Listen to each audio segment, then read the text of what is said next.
अस्सलामुअलैकुम वरहमतुल्लाहि वबरकातुह।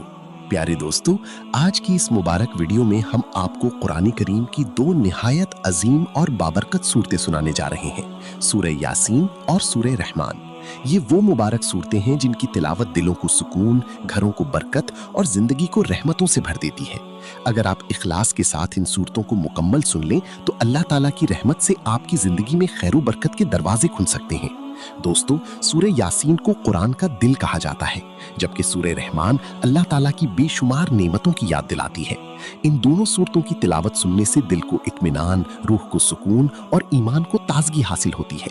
अगर आप अपने घर में बेसुकूनी महसूस करते हैं, कारोबार में रुकावटें हैं, रिस्क में तंगी है, या आपको लगता है कि नजर बद और हसद के असरात आपकी जिंदगी पर पड़ रही हैं, तो रोजाना इन मुबारक सूरतों की तिलावत सुनने का मामूल बना लें। इंशाअल्लाह अल्लाह ताला आपके हालात में बेहतरी अता फरमाएगा और आपके घर में खैर बरकत नाजिल फरमाएगा। एक अहम गुजारिश है कि जब आप इन सूरतों को सुनना शुरू करें तो कोशिश करें कि उन्हें मुकम्मल तवज्जो और अदब के साथ आखिर तक सुनें, ताकि आप इनकी रूहानी फवाइद से भरपूर इस्तिफादा कर सकें। अगर आप कुरान पाक से मोहब्बत करते हैं तो अभी इस वीडियो को लाइक कर दीजिए और हमारे चैनल को सब्सक्राइब करना ना भूलिए, ताकि कुरान करीम की मजीद खूबसूरत तिलावतें और इस्लामी बयानात आप तक पहुंचते रहें। बिस्मिल्लाहिर्रहमानिर्रहीम। यासीन वल्कुरआनिल हकीम इन्नका लमिनल मुरसलीन अला सिरातिम मुस्तकीम तंजीलल अज़ीज़िर रहीम लितुन्ज़िर कौमन मा उन्ज़िर आबाउहुम फहुम गाफिलून लक़द हक़्क़ल क़ौलु अला अक्सरिहिम फहुम ला युमिनून इन्ना जअलना फी अअनाक़िहिम अग़लाला फहिय इलल अज़क़ान फहुम मुक़महून वजअलना मिन बैनि ऐदीहिम सद्दन वमिन खल्फ़िहिम सद्दा फ़अग़शयनाहुम फ़हुम ला युबसिरून वसवाअन अलैहिम अअन्ज़रतहुम अम लम तुन्ज़िरहुम ला युमिनून इन्नमा तुन्ज़िर मन इत्तबअ الذِّكْرَ وخشي الرحمن بالغيب فبشره بمغفرة وأجر كريم إنا نحن نحيي الموتى ونكتب ما قدموا وآثارهم وكل شيء أحصيناه في إمام مبين واضرب لهم مثلا أصحاب القرية إذ جاءها المرسلون إذ أرسلنا إليهم اثنين فكذبوهما فعززنا بثالث فقالوا إنا إليكم مرسلون قالوا ما أنتم إلا بشر مثلنا وما أنزل الرحمن من شيء إن أنتم إلا تكذبون قالوا ربنا يعلم إنا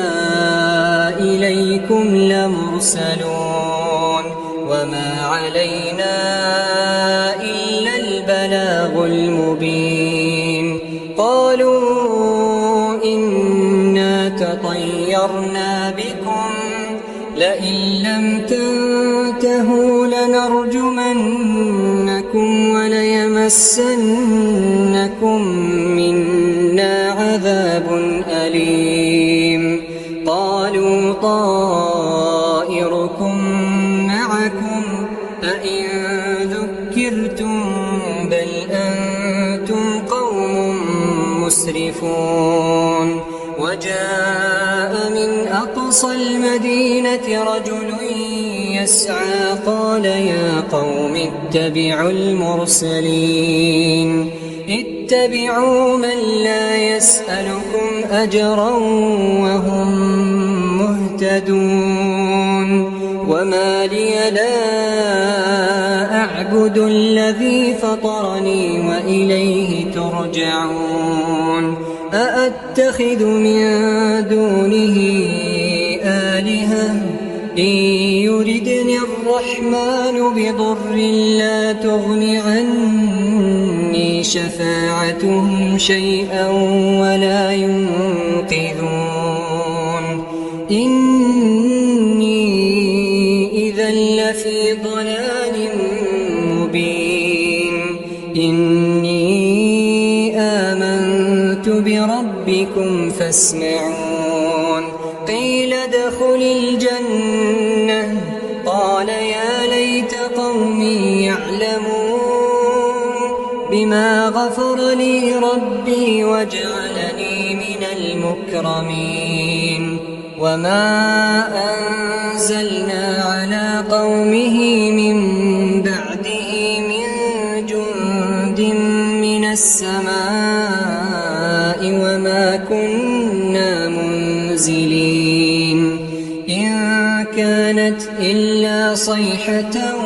واحدة فإذا هم خامدون يا حسرة على العباد يا حسرة على العباد ما يأتيهم من رسول إلا كانوا به يستهزئون ألم يروا كم أهلكنا قبلهم من القرون أنهم إليهم لا يرجعون وإن كل لما جميع لدينا محضرون وآية لهم الأرض الميتة أحييناها وأخرجنا منها حبا فمنه يأكلون وجعلنا فيها جنات من نخيل وأعناب وفجرنا فيها من العيون ليأكلوا من ثمره وما عملته أيديهم أفلا يشكرون سبحان الذي خلق الأزواج كلها مما تنبت الأرض ومن أنفسهم ومما لا يعلمون وآية لهم الليل نسلخ منه النهار فإذا هم مظلمون والشمس تجري لمستقر لها ذلك تقدير العزيز العليم والقمر قدرناه منازل حتى عاد كالعرجون القديم لا الشمس ينبغي لها أن تدرك القمر ولا الليل سابق النهار وكل في فلك يسبحون وآية لهم أنا حملنا ذريتهم في الفلك المشحون وخلقنا لهم من مثله ما يركبون وإن نشأ نغرقهم فلا صريخ لهم ولا هم ينقذون إلا رحمة منا ومتاعا إلى حين وإذا قيل لهم اتقوا ما بين أيديكم وما خلفكم لعلكم ترحمون وما تأتيهم من آية من آيات ربهم إلا كانوا عنها معرضين وإذا قيل لهم أنفقوا مما رزقكم الله قال الذين الذين كفروا للذين آمنوا أنطعم من لو يشاء الله أطعمه إن أنتم إلا في ضلال مبين ويقولون متى هذا الوعد إن كنتم صادقين ما ينظرون إلا صيحة واحدة تأخذهم وهم يخصمون فلا يستطيعون توصية ولا إلى أهلهم يرجعون ونفخ في الصور فإذا هم من الأجداث إلى ربهم ينسلون قالوا يا ويلنا من بعثنا من مرقدنا هذا ما وعد الرحمن وصدق المرسلون إن كانت إلا صيحة واحدة فإذا هم جميع لدينا محضرون فاليوم لا تظلم نفس شيئا ولا تجزون إلا ما كنتم تعملون إن أصحاب الجنة اليوم في شغل فاكهون هم وأزواجهم في ظلال على الأرائك متكئون لهم فيها فاكهة ولهم ما يدعون سلام قولا من رب رحيم وامتازوا اليوم أيها المجرمون ألم أعهد إليكم يا بني آدم ألا تعبدوا الشيطان إنه لكم عدو مبين وأن اعبدوني هذا صراط مستقيم ولقد أضل منكم جبلا كثيرا أفلم تكونوا تعقلون هذه جهنم التي كنتم توعدون اصلوها اليوم بما كنتم تكفرون اليوم نختم على أفواههم وتكلمنا أيديهم وتشهد أرجلهم بما كانوا يكسبون ولو نشاء لطمسنا على أعينهم فاستبقوا الصراط فأنى يبصرون ولو نشاء لمسخناهم على مكانتهم فما استطاعوا مضيا ولا يرجعون ومن نعمره ننكسه في الخلق أفلا يعقلون وما علمناه الشعر وما ينبغي له إن هو إلا ذكر وقرآن مبين لينذر من كان حيا ويحق القول على الكافرين أولم يروا أنا خلقنا لهم مما عملت أيدينا أنعاما فهم لها مالكون وذللناها لهم فمنها ركوبهم ومنها يأكلون ولهم فيها منافع ومشارب أفلا يشكرون واتخذوا من دون الله آلهة لعلهم ينصرون لا يستطيعون نصرهم وهم لهم جند محضرون فلا يحزنك قولهم إنا نعلم ما يسرون وما يعلنون أولم ير الإنسان أنا خلقناه من نطفة فإذا هو خصيم مبين وضرب لنا مثلا ونسي خلقه قال من يحيي العظام وهي رميم قل يحييها الذي أنشأها أول مرة وهو بكل خلق عليم الذي جعل لكم من الشجر الأخضر نارا فإذا أنتم منه توقدون أوليس الذي خلق السماوات والأرض بقادر على أن يخلق مثلهم بلى وهو الخلاق العليم إنما أمره إذا أراد شيئا أن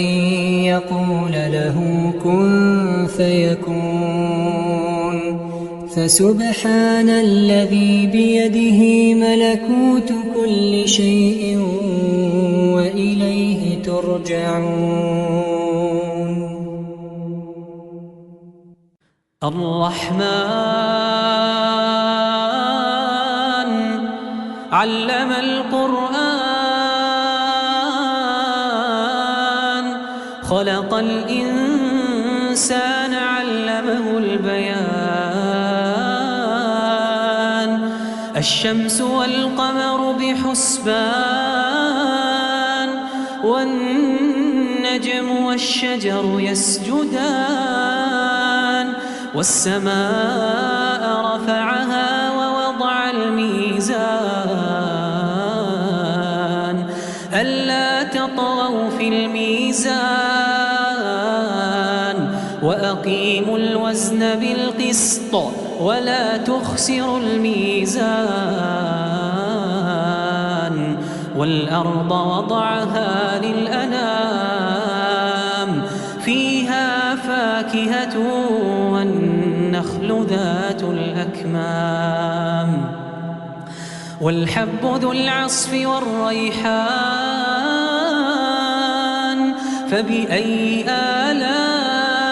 ربكما تكذبان خلق الإنسان من صلصال كالفخار وخلق الجان من مارج من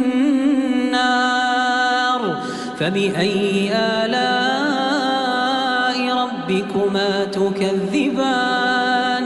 رب المشرقين ورب المغربين فبأي آلاء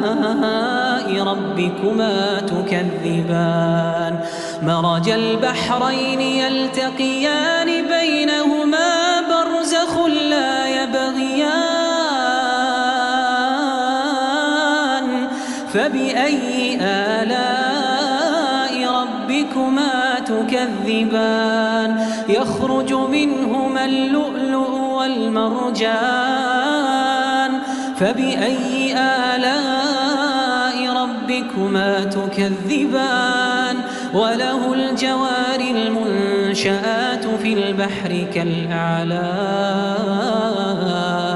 فبأي آلاء ربكما تكذبان كل من عليها فان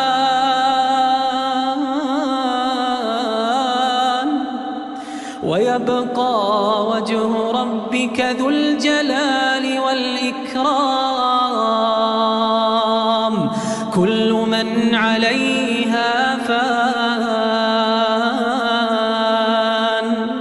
ويبقى وجه ربك ذو الجلال والإكرام فبأي آلاء ربكما تكذبان يسأله من في السماوات والأرض كل يوم هو في شأن فبأي آلاء ربكما تكذبان سنفرغ لكم أيها الثقلان فبأي آلاء ربكما تكذبان يا معشر الجن والإنس إن استطعتم أن تنفذوا من أقطار السماوات والأرض فانفذوا لا تنفذون إلا بسلطان فبأي آلاء ربكما تكذبان يرسل عليكما شواظ من نار ونحاس فلا تنتصران فبأي آلاء ربكما تكذبان فإذا انشقت السماء فكانت وردة كالدهان فبأي آلاء ربكما تكذبان فيومئذ لا يسأل عن ذنبه إنس ولا جان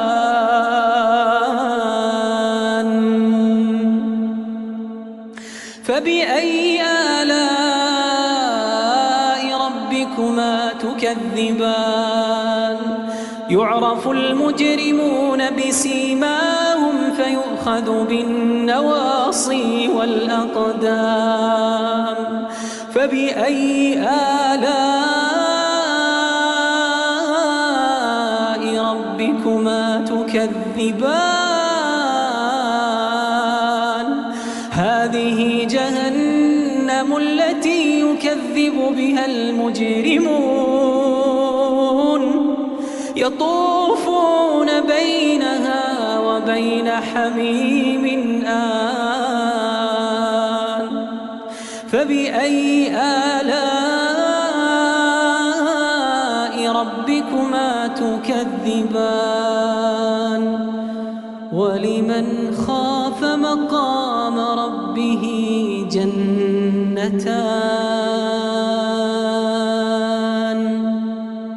ولمن خاف مقام ربه جنتان فبأي آلاء ربكما تكذبان ذواتا أفنان فبأي آلاء ربكما تكذبان فيهما عينان تجريان فبأي آلاء ربكما تكذبان فيهما من كل فاكهة زوجان فبأي آلاء ربكما تكذبان متكئين على فرش بطائنها من استبرق وجنى الجنتين دان فبأي آلاء ربكما تكذبان فيهن قاصرات الطرف لم يطمثهن إنس قبلهم ولا جان فبأي آلاء ربكما تكذبان كأنهن الياقوت والمرجان فبأي آلاء ربكما تكذبان هل جزاء الإحسان إلا الإحسان فبأي آلاء ربكما تكذبان ومن دونهما جنتان جنتان فبأي آلاء ربكما تكذبان مدهامتان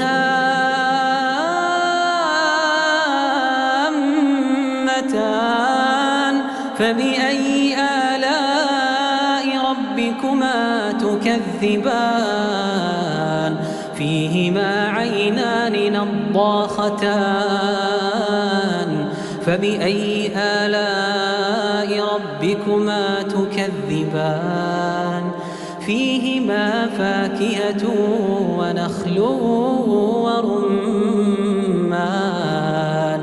فبأي آلاء ربكما تكذبان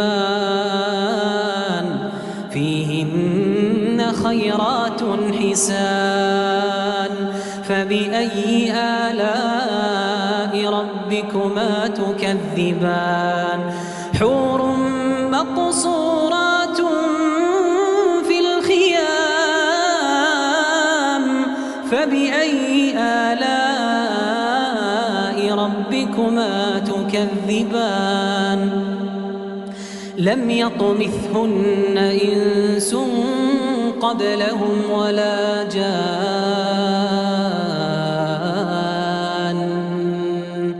فبأي آلاء ربكما تكذبان متكئين على رفرف خضر وعبقري حسان فبأي آلاء ربكما تكذبان تبارك اسم ربك ذي الجلال والإكرام تبارك اسم ربك ذي الجلال والإكرام